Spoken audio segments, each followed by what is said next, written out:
ದೇಶದ ಕೃಷಿ ಕಾಯ್ದೆ ಕುರಿತು ತಲೆಕೆಡಿಸಿಕೊಳ್ಳದ ನೈಜ ರೈತರು ಈ ವರ್ಷ ವಿಪರೀತ ಮಳೆಯ ಕಾರಣ ಕರಾವಳಿ ಭಾಗದಲ್ಲಿ ಭತ್ತವನ್ನು ಬೆಳೆದ ರೈತರು ಕಟಾವು ಮಾಡಲು ಅಸಾಧ್ಯವಾಗಿ ಉತ್ತಮ ಇಳುವರಿ ಬಂದರೂ ಕೂಡ ಮಳೆಯ ಕಾರಣ ಕೈಗೆ ಬಂದ ಬಾಯಿ ತುತ್ತು ಇಲ್ಲದಂತಾಗಿದೆ. ಎರಡನೇ ಬೆಳೆ ಸುಗ್ಗಿಯನ್ನು ಮಾಡುವ ಹುಮ್ಮಸ್ಸು ಕಳೆದುಕೊಂಡಿದ್ದಾರೆ. ಒಂದೆಡೆಯಲ್ಲಿ ಭತ್ತವನ್ನು ಕಳೆದುಕೊಂಡು ಇನ್ನೊಂದೆಡೆಯಲ್ಲಿ ಜಾನುವಾರುಗಳ ಮೇವಿಗೆ ಹುಲ್ಲು ಇಲ್ಲದಂತಾಗಿ ರೈತ ಕಂಗೆಟ್ಟು ಮರಳಿ ಯತ್ನ ಮಾಡುತ್ತಿದ್ದಾರೆ. ಬಾರ್ಕೂರು ಭಾಗದಲ್ಲಿ ನೀರಾವರಿ ಇರುವ ರೈತರು ಸುಗ್ಗಿ ಮಾಡುತ್ತಿದ್ದು ಕಳೆದ ಹಲವಾರು ವರ್ಷಗಳಿಂದ ಸುಗ್ಗಿ ಬೆಳೆಯನ್ನು ಮಾಡದೆ ತಗ್ಗು ಪ್ರದೇಶದಲ್ಲಿ ಈ ವರ್ಷ ಸುಗ್ಗಿ ಬೆಳೆ ತೆಗೆಯುವ ಸಿದ್ಧತೆ ಕಂಡುಬರ್ತಾ ಇದೆ.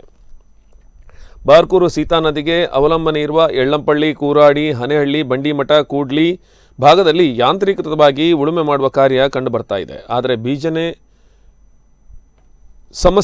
ಬಿತ್ತನೆ ಬೀಜದ ಸಮಸ್ಯೆ ಕಂಡುಬಂದಿದೆ. ರೈತ ಸಂಪರ್ಕ ಕೇಂದ್ರದಲ್ಲಿ ಬಿತ್ತನೆ ಬೀಜಗಳು ಬೇಡಿಕೆಗೆ ಅನುಗುಣವಾಗಿ ಪೂರೈಕೆ ಆಗ್ತಾ ಇಲ್ಲ. ಅದು ಒಂದು ದೊಡ್ಡ ಸಮಸ್ಯೆ ಎಂದು ರೈತರು ದೂರಿದ್ದಾರೆ.